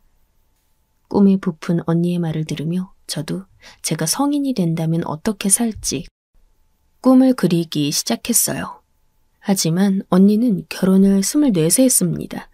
아이는 25 나이에 낳았고요. 그리고 현재 언니는 아이가 셋입니다. 저희가 3남매라서 자기는 집에서 벅찼던 것 같다며 반드시 2명만 낳아 가정을 꾸리겠다고 하던 언니의 포부는 온데간데 사라지고 없었죠. 가난하면서 애만 줄줄이 낳았다고 부모님 욕을 그렇게나 해댔던 언니 역시 3남매의 엄마가 되었어요. 그래놓고 넷째까지 가졌었는데 도저히 감당이 안 되겠는지 중절 수술을 받았습니다. 정말 슬픈 한숨이 나오는 일이었죠. 저는요, 그래서요, 결혼을 안 하고 혼자 독신으로 살 작정이었어요. 푸릇푸릇한 20대 초반 시절을 보내면서도 결혼에 대한 환상 따위 가져본 적 없었죠. 아무리 설레는 연애를 해봐도 그게 결혼으로 생각이 이어지지 않더군요. 아마 제가 그저 그런 수준의 남자들을 만났기 때문일 수도 있어요. 제 자신이 궁핍하니까 여유 넘치는 남자들을 당연히 만나본 적도 없었고요. 제가 좋은 환경에서 살아본 적 없었고 항상 아등바등하며 살아왔으니까 또한 본받을 만한 부모님이 계시지 않았으니까 가정을 꾸린다는 게 머나먼 일로 느껴졌습니다. 먼저 결혼한 언니가 그따위로 살고 있는 것도 큰 몫을 했죠. 살림 팍팍하고 애들이 셋이었지만 오순도순 잘 살면 될 일인데 하나도 행복해 보이지 않다는 게 아주 유해했어요. 아이 셋 엄마가 된 이후로는 언니가 부쩍 사가 보이더군요. 그리고 남동생도 만만치 않았어요. 웬 이상한 여자애를 잘못 만나서는 어디 무슨 대출을 받아다가 걔한테 돈을 썼더라고요. 한마디로 꼬뱀한테 잘못 물린 격이었죠. 진짜 미친 줄 알았어요. 어디서 돈지랄 부릴 데가 없어서 그렇게 날려버린 건가 싶었죠. 그래도 하나뿐인 네 동생을 누나인 네가 챙겨야 할 거 아니야. 네가 도와주고 챙겨주고 그래야지. 우리 집에서 그렇게 할 수 있는 사람 너밖에 더 있어. 엄마의 말씀에 제가 눈이 돌아갔죠. 이제 와서 남동생 뒷바라지요? 그걸 시키려고 하길래 미친년 널뛰기를 했습니다. 가난하고 늘 부족했던 집안 형편에서도 그나마 부모님이 늘 우선으로 챙겼던 게 바로 남동생이었어요. 희생을 강요하신 적도 부탁하신 적도 없이 항상 남동생에게는 지지와 사랑만 주셨죠. 그뿐만이 아니었어요. 저한테 네가 남자애였으면 셋째를 안 낳았다. 아들 가지려고 했던 거다. 이렇게 말씀하신 적이 있었어요. 부모님은 그렇게나 아들을 원하셨나 봅니다. 그런 끝에 얻으셨던 아들이었으니 남동생이 귀히 여기졌나 보더라고요. 어렸을 땐 그게 그렇게나 분하고 열받고 짜증이 났었어요. 그랬는데 다 자라서는 부모님이 그 말씀을 떠올릴 때마다 웃겼어요. 그냥 절로 웃음이 다 나왔죠. 남동생은 자기 앞가림, 구실 하나 제대로 못하는 녀석이었거든요. 성인이 되어서는 오히려 부모님의 골칫덩어리였어요. 그걸 인정하지 않으시려고 두 분이 애쓰시지만 사실 그런 걸 별 수 있나요? 부모님의 골치 알아서 하시고 남동생의 대출빚도 셋이 합심해서 갚든가 말든가 전 관심 없다고 그랬습니다. 언니는 자기 친정에 손을 벌리고 싶은 마음이 굴뚝 같아 보였으나 도저히 집안 처지가 그렇지 않다는 것을 체감할 때마다 절망했어요. 애들 키우는 게 힘들었는지 정신 빠져서는 저에게 항상 신세한탄을 했죠. 걸핏하면 부정적인 이야기만 늘어놓았어요. 괜히 결혼을 서둘렀어. 내가 진짜 눈에 뭐가 씌었었던 거야. 미쳤지, 미쳤어. 그런데 너는 그때 나 안 말리고 뭐 했어? 나 망해보라고 너 고사 지냈지? 야, 내가 애만 셋이야. 내가 얼마나 힘든 줄 알아? 돈 못 벌어오는 남편, 구질구질한 시댁. 진짜 맨날 머리가 아파. 양가 지원을 받을 수도 없잖아. 나라에서 나온 그거 지원금, 그걸로는 감당도 안 돼. 턱도 없어. 아들 둘에 딸 하나, 네가 어디 한번 키워봐라 쉽나. 그런데 너는 네 조카들 안 예쁘니? 왜 이렇게 선물을 안 줘? 용돈이라도 자주 줘야 하는 거 아니야? 너 이제 결혼만 해봐. 애들 별로 안 좋아한다면서 남일처럼 굴지? 지금하고 너 이제 달라질 거야. 넌 이렇게 안 살 것 같지만 너도 결국 똑같이 이렇게 될 거라고. 언니는 항상 그런 얘기들을 중얼중얼 매번 똑같이 늘어놓았어요. 저 결혼 앞두고 있었을 때도 저한테 전화해서 또 저런 이야기들을 혼자 늘어놓길래 제가 제대로 짜증을 냈어요. 아, 그만 좀 해. 누가 결혼하라고 등 떠밀었어? 형부 같은 사람이랑 결혼하라고 누가 언니한테 협박이라도 했냐고. 다 스스로 저질러 놓고 왜 맨날 남 탓에 신세 타령이야? 그렇게 사니까 그렇게 애들을 많이 낳은 거야. 집구석에서 할 게 없으니까 애나 줄줄 만든 거라고. 평소 같았으면 또 의미 없는 푸념하네 하고 넘겼을 텐데 저 결혼 직전인데도 이상한 소리를 계속 해대니까 짜증이 나서 저도 받아쳤죠. 제가 악바리 정신 강한 데다가 성격도 다혈질이라 별로 안 좋은데 그래도 맨날 힘들어하는 언니 생각해서 고분고분하게 참아줬었던 거거든요. 제가 소리를 지르니까 언니가 저한테 실망했다는 둥 뭐라고 하더군요. 모처럼 싸웠고 그래서 저 결혼식 날에도 언니 표정은 별로였습니다. 결혼식 사진을 살펴봐도 언니는 죄다 표정이 안 좋았어요. 결혼식은 작고 오래된 예식장에서 올렸습니다. 그런데 위치도 좋고 음식 나오는 것도 괜찮아서 전 여러모로 마음이 들었죠. 괜히 결혼식에 비용 많이 쓰고 싶지도 않았고요. 저는 저보다 3살 많은 남편과 결혼을 했어요. 저희 남편은 두 형제 집안의 둘째예요. 위로 형 하나 있고요. 형인 아주버님께서는 몸이 약간 불편하세요. 한쪽 다리를 살짝 젖히는 게 있고 틱이 있습니다. 요즘은 뚜레증후군이라고도 표현하더군요. 심한 건 아니시고 아무튼 틱장애를 갖고 계시는데 그래도 결혼을 하셨어요. 형님 되시는 분은 저보다 1살 위였고요. 키가 작고 얼굴이 달덩이 마냥 동글동글한데 그와는 상반되게 표정은 잘 안 웃으십니다. 웃으실 때도 어딘가 불안하게 사람 눈치 살펴가면서 웃으시는 그런 특이한 버릇을 갖고 계세요. 나중에 차차 들었던 것인데 형님은 굉장히 불우한 가정사를 갖고 계시더군요. 그런 학대의 기억과 영향으로 문득 불안과 그늘이 모습에서 보이게 됐던 것 같아요. 반면 아주버님은 인상이 좋으세요. 그냥 봐도 얼굴이 밝아요. 그리고 처음 뵀을 때부터 느낀 건데 사람이 되게 착해요. 선한 기운이 풍겨오더라고요. 그런 것에 형님께서 아주버님께 끌렸다고 하더군요. 아주버님께서는 여러 가지 소모품, 그런 것들을 모아놓고 파는 장사를 하십니다. 작은 평수의 가게가 있어요. 형님과 두 분이서 운영을 하시는데 그 가게 바로 근처에 있는 국소집에서 형님은 바쁜 점심시간 때만 2시간 서빙 아르바이트를 겸하고 계십니다. 애는 하나고요.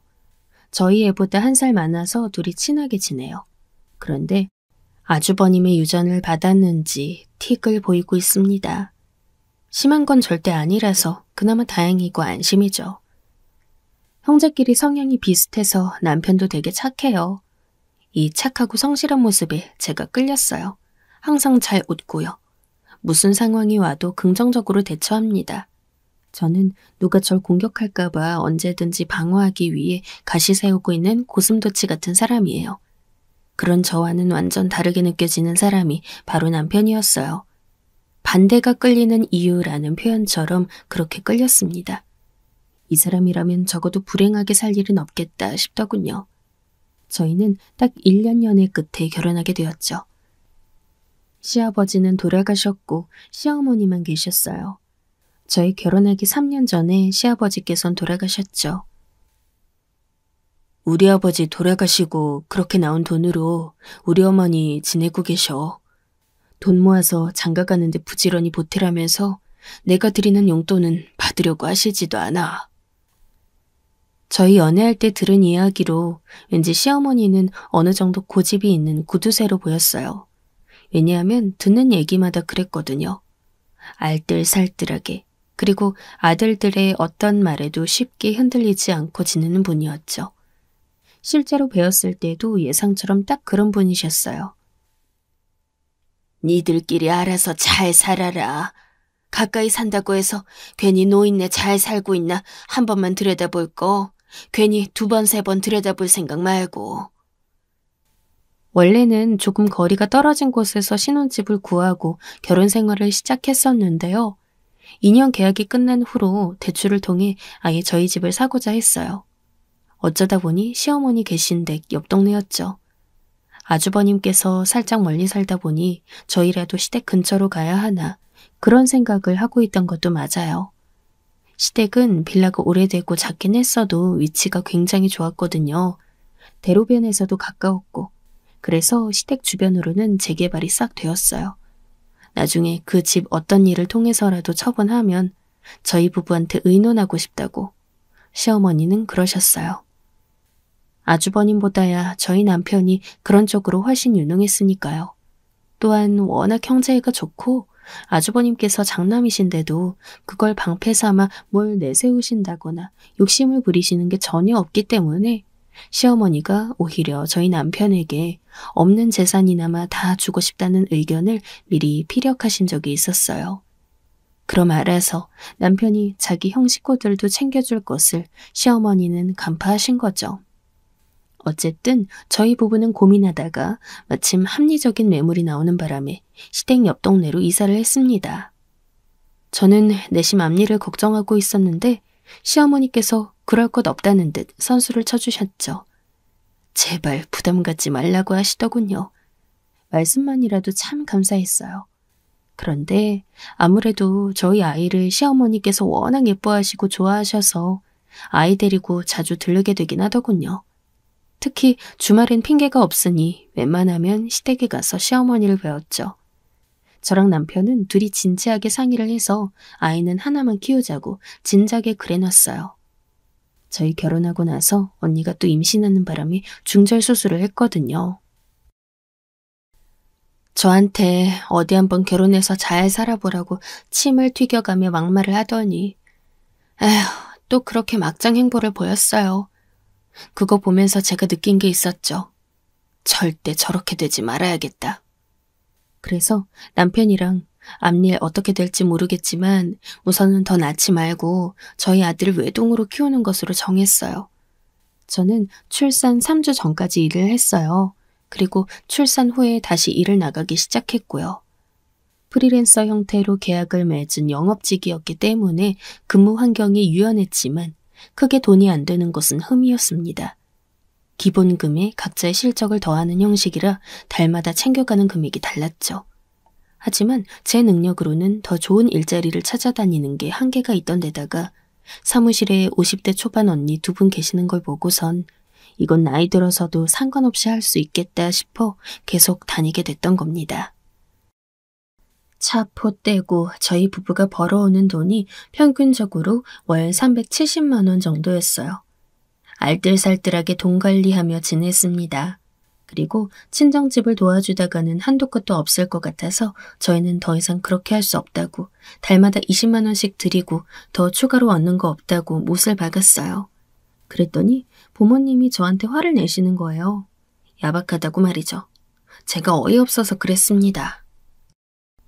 아니, 자식이 3명인데 한 명당 20씩 줘도 한 달에 60 아니야? 2분 용돈으로 그 정도면 괜찮은 거 아니에요? 왜 부족한데요? 부모님께서 꿀먹은 벙어리가 되더니 이윽화하시는 말씀. 언니랑 남동생은 집에 용돈을 안 드린다는 거요? 가끔 10만 원을 준다고 했습니다. 뭐라고요? 얼마나 가끔인데요? 진짜로 가끔, 정말 가끔씩 10만 원씩 주더라. 엄마의 대답에 어이가 없었어요.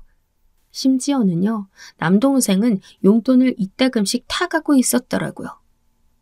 아, 미친놈. 얘한테 따끔하게 한 소리 하는 사람도 저희 집에서는 오로지 저뿐이었어요. 전에 웬 여자애한테 눈이 돌아 대출까지 해서 돈 줬던 거, 그 미친 사건 때도 나선 건 저뿐이었죠. 남동생은 그 여자애가 너무 불쌍해서 그랬다는 거예요. 그 헛소리에 부모님과 언니 모두 딱히 반박을 못했었고요. 제가 그거 듣고 황당해서 그랬죠. 야, 네가 불우이웃이야. 네가 성금 모금 받아야 할 불우한 놈인데 누굴 도와준다는 거야? 너 사지 멀쩡한 것만 빼면 별 볼 일 없어. 너 무슨 능력 있는데? 너 잘난 게 뭔데? 야, 너보다 불쌍한 놈 찾아보기 힘들어. 정신 차려. 제가 그러니까 남동생이 열받아서 씩씩거리면서도 차마 반박을 못하더군요. 그러더니 어쨌든 그 문제의 여자애랑은 헤어졌고요. 저 아니었으면 남동생이 빨리 정신 못 차리고 그 여자애한테 홀려서 계속 만났을 거라고, 저 덕분이었다고 다행이라고 그러실 땐 언제고, 부모님께서 저한테 염치 없이 돈을 더 달라느니 어쩌느니 하는 것이 황당했습니다. 서운하다면서 그러는데 저는 들은 척도 안 했어요. 공평하게 양가 월 20만 원씩 드려도 시어머니께선 굳이 안 줘도 된다면서 말씀이라도 그렇게 하시거든요. 양가 똑같이 구질구질하게 못 사는 건 결이 비슷했는데 사람 행동은 이렇게나 달랐습니다. 저보고 키워준 은혜도 모르고 나이가 들어서 되바라지기나 했다면서, 그래가지고 무슨 자기 애 교육을 똑바로 시킬 수 있겠냐며 툴툴거리는 부모님의 모습에 머리가 다 아팠어요. 저 어렸을 때 다른 집이 외식 가는 길에 저를 한 번씩 끼워서 데려가주고 했을 때 부모님께 혼났었습니다. 집에서 반찬통이나 담을 봉지를 가져갔어야지. 거기다 음식을 챙겨올 생각을 했어야지. 어떻게 싸울 생각을 못해? 네가 그런 거 싸웠으면 엄마, 아빠, 언니, 동생, 식구들 다 맛볼 수 있었잖아. 이 띨박이는 대가리가 이렇게 안 돌아가서야. 아, 답답하게 대체 왜 그래?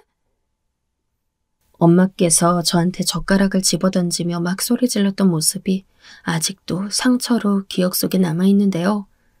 세월이 흘러도 염치와는 거리가 먼 부모님, 저는 정말이지 지긋지긋했습니다. 요즘 젊은 세대 그리고 어린 친구들은 별의별 말을 다 줄여서 쓰잖아요. 콩콩 팥팥이 무슨 뜻인지 아시나요? 콩 심은 데 콩나고 팥 심은 데 팥난다는 속담을 줄인 단어입니다. 그 부모의 그 자식이라든지 그런 경우를 두고서 비웃는 표현으로 콩콩 팥팥이라고 적더군요. 능력이 부족하고 상식까지 부족한 저희 부모님, 그런 집에서 자라난 저라고 아무리 잘난 척 해봤자 별 수 없다는 것을 제가 깨달은 일이 있었습니다. 부모님이라고 하면 진저리를 치고 항상 뱉는 말과는 다르게 살면서 신세한탄이나 해대는 언니. 도대체 자기 앞가림 한 번 언제 하고 살 건지 한심한 남동생보다 제가 가장 낫다는 생각. 네, 솔직히 전 하고 있었어요. 늘 그렇게 느끼고 있었어요. 저는 우리 가족과 나는 다르다라는 생각을 갖고 있었거든요. 보고 들은 대로 살지 않으려고 많은 노력을 했습니다.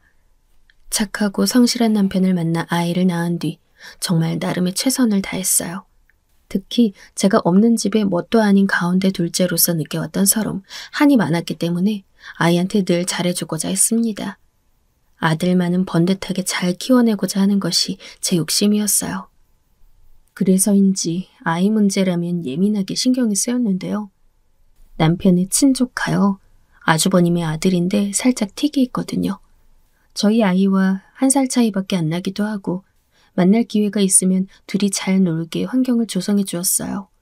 그런데 아이가 언제부턴가 그 틱을 따라하는 거예요. 처음엔 몸 가지고 장난을 치는 걸로만 생각을 했는데 가만 보니 틱을 흉내내고 있었죠. 제가 깜짝 놀라서 그러지 말라고 했습니다. 어린이집 선생님께 여쭤보니까 어린이집에서도 가끔 놀다가 그런다고 했어요. 틱 흉내내는 것에 재미가 들려서 아주 습관이 들었더라고요. 아이는 틱이 정확히 무엇인지 하는 것조차 아예 몰랐어요. 그저 자기가 좋아하는 형아를 따라하고 싶었을 뿐이더군요. 제가 혼내니까 하면 안 된다는 것까지는 인지를 했는데 어린아이가 쉽게 교정이 되나요? 안 되더라고요. 그래서 남편이 나섰죠. 이렇게 따라하는 거 형아가 알면 좋아하지 않을 거라고 그런 식으로 교육을 했습니다. 형아가 싫어하는 건 하면 안 되는 거라고 차분하게 몇 번 말을 했더니 아이가 점점 안 그러기 시작하더라고요. 저는 그저 저희 아이가 다른 것도 아니고 틱장애를 가진 것처럼 흉내내고 다니는 것에 충격을 받아서 어떻게든 못하게 할 생각만 했었는데 남편이 아이 눈높이에 맞춰 좋게 인내심을 가지고 타이르는 것에 정말 고마움을 느꼈습니다. 그런데 제가 무작정 과하게 반응했던 것은 아니고 저희 아이가 워낙 뭘 따라하고 흉내내고 노는 것을 좋아해서 그랬어요. 텔레비전에서 자기 눈에 흥미로운 것을 봤다 그러면 꼭 그걸 따라하고 놀았어요. 그게 질리고 자기 기억에서 흐려질 때까지는 무조건 계속 따라하면서 놀았습니다. 관찰력이 좋은 것인지 집중력이 좋은 것인지 그 어떤 것이든 자기가 꽂히면 그대로 흉내내는 것에 일가견이 있었고요. 세상에 별별 기질을 타고나는 아이들이 있다는 것쯤이야 저도 애엄마가 되어보니까 실감하고 있었지만 저희 아이도 한 유난을 한다는 것에 조금 머리가 아팠죠. 애니메이션을 보여줘도 친구들은 그걸 그냥 즐기면서 재미있게 본다면 저희 아이는 거기서 발견한 흥미로운 상황이라든지 눈에 띄는 캐릭터를 모방할 생각부터 했어요. 이런 특성을 갖고 있는 저희 아이가 이번에는 정말 저를 속상하게 하는 것에 꽂혔는데요. 그것은 바로 시어머니의 식습관이었습니다. 원래는 분명 안 그러셨던 것 같은데 시댁 근처로 이사를 오고 왕래해가며 지내는 동안 시간이 흐르면서 언제부턴가 시어머니께서 식사를 하실 때 쩝쩝 소리를 내셨어요. 자주 같이 식사하는 건 아니니까 제가 인지하기 전부터 그러셨던 건데 뒤늦게 안 것일 수도 있었죠. 그런데 하여간 저희 아이가 평일이면 유치원 끝나고 거의 시댁에서 시어머니와 있었거든요. 제가 남편보다 일이 1시간 빨리 마치기 때문에 먼저 퇴근하면서 아이를 데리고 집으로 귀가하는 코스였고요. 그리고 웬만하면 주말 중에 한 번은, 그러니까 한 끼는 시어머니와 같이 먹었습니다. 주로 일요일 점심 식사를 같이 하게 되더라고요. 그런데 저희 아이가 문득 집에서 밥 먹을 때 굉장히 짭짭거리는 게 느껴지는 거예요. 밥 먹는 것에 집중하지 못할 때는 그런 적이 몇 번 있었으니 초반에는 그러려니 했습니다. 하지만 시간이 지나면서 아이가 쫙쫙 이런 식으로 밥을 이상한 소리를 내가면서 먹는 거예요. 그러지 말라고 하면 안 그랬다가도 다음날 또 그렇게 먹는 것을 반복했습니다. 엄마가 밥 먹을 때 뭐라고 했지? 어떻게 하면 안 된다고 했지? 자꾸 그러면 엄마 진짜 화난다, 응? 엄마한테 혼나고 싶어? 어느 날은 소리를 그렇게 내다 못해 밥을 좀 지저분하게 먹더라고요. 밥상머리 교육 이런 식이면 안 되겠다 싶어 따끔하게 지적했습니다. 그랬더니 저희 아이가 하는 말이 싫어. 나 한미 따라하는 거야. 한미가 이렇게 먹어. 할머니, 그러니까 시어머니를 자기가 따라하고 있다는 거예요. 시어머니께서 음식 드실 때 조금 짭짭 소리를 내신다고 생각은 좀 하고 있었긴 한데 그래도 설마 아이가 그걸 따라하리라고는 예상 밖이었습니다. 아이가 하나에 꽂히는 건 어쩌면 제 성질을 물려받아서 그런 걸 수도 있어요. 저도 한 가지가 마음에 안 들면 계속 마음속에 담아놨다가 터뜨린다거나 하는 성격이 어렸을 때부터 있었거든요. 한번 아이한테서 그런 말을 듣고 나니까 시어머니가 굉장히 신경 쓰이기 시작했습니다. 진짜로 과연 아이 말대로 식사하실 때 이상한 소리를 내시더군요. 아니, 그 이전에 음식을 씹으시는 것 자체도 좀 희한하게 하셨어요. 어머님, 죄송한데요. 식사하실 때 소리 내서 드시는 거 신경 써주실 수 있을까요? 제가 참다가 말씀드리는 건데 너무 계속 들려서 그래요. 이거는 진짜 문제가 있다 싶어서 시어머니께 말씀드렸죠. 그랬더니 시어머니께서 화들짝 놀라시면서 알겠다고 그냥 그렇게 대답을 해주셨는데 표정이 상당히 무안해 보였습니다. 그러니까 저도 마음은 좋지 않았죠. 문제를 가지고 한번 말을 해놨으면 또 말을 하기가 어려운 게 아랫사람 입장이잖아요. 그런데 얼마 지나고 나서부터 또 시어머니께서 식사를 하실 때 짭짭 소리를 내며 입을 이상하게 쓰시는 것에 제가 속으로 화딱지가 났습니다. 거슬리는 걸 넘어서 비위가 상하더라고요. 몇 번을 참았는지 몰라요. 슬쩍 눈치를 드렸으니 점차 알아서 교정하시겠지 하면서 기다렸습니다. 하지만 여전하시더라고요. 그래서 제가 시어머니랑 주말에 밥 먹을 때 좀 빠졌습니다. 제 성질에 거슬려서 안 되겠더라고요.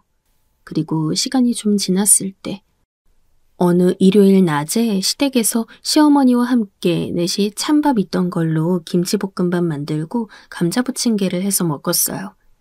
날씨도 좋고 음식도 맛있어서 분위기가 좋았는데 신나서 웃은 아이가 갑자기 부침개를 쫙쫙하며 먹는 게 눈에 들어오는 거예요.